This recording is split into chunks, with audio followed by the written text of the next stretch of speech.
My name is Maria Palcola. And I'm Miranda Schwartz. And this is The Cutting Edge.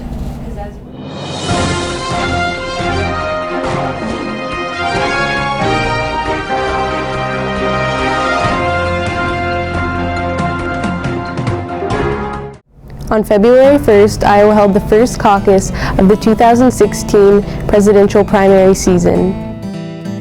A caucus is when members of each party get together and discuss who they want to represent them as a presidential candidate.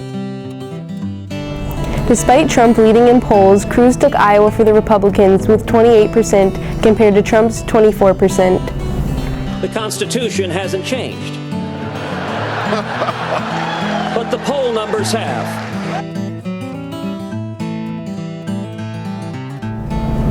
In the Democratic race, it was almost a dead heat between Clinton and Sanders.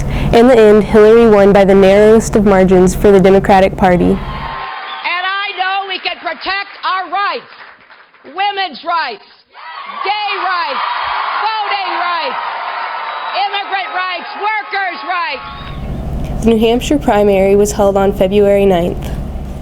Trump won by a large margin for the Republican Party, and the tables turned in the Democratic Party, with Bernie Sanders winning over Hillary Clinton by a large margin.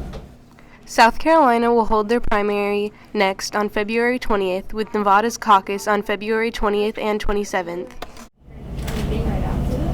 On January 21st, Alaska's Governor Bill Walker addressed the state legislature in his annual State of the State speech. I'm Haley Sherby reporting on the issue.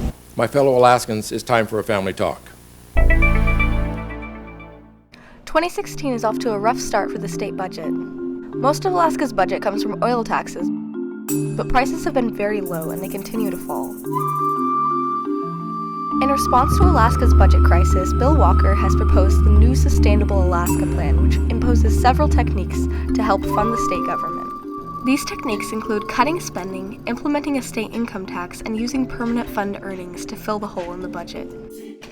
The state budget is one of the major issues coming into play as the 2016 state legislative session begins.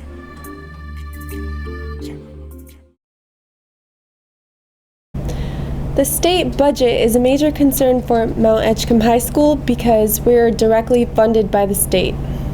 In a joint hearing of the State Senate and House Education Committee, Herb Schroeder, founder of ANSEP and UAA professor, announced a proposal from ANSEP to take over MEHS and turn it into a 3-year acceleration academy with a focus on math and science.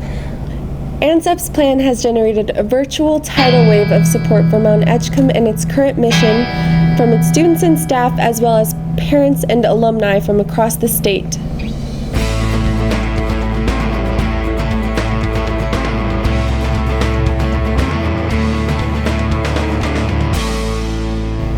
On February 8th, the University of Alaska announced that they would not be pursuing the ANSEP proposal to take over Mount Edgecombe High School for this year.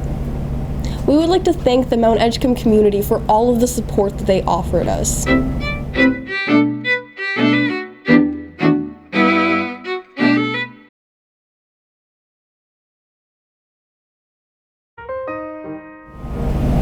The Sick Youth Leadership Committee launched the I Am campaign, which aims to connect youth across Alaska and challenge stereotypes.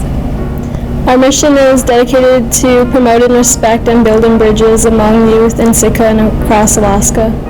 SILC launched this campaign because we wanted people to feel better about themselves and be proud of who they are. We plan and implement projects, connect across differences, and play a significant role in creating a healthy, respectful community. Recognizing our differences strengthens our community and helps to build self-esteem and respect.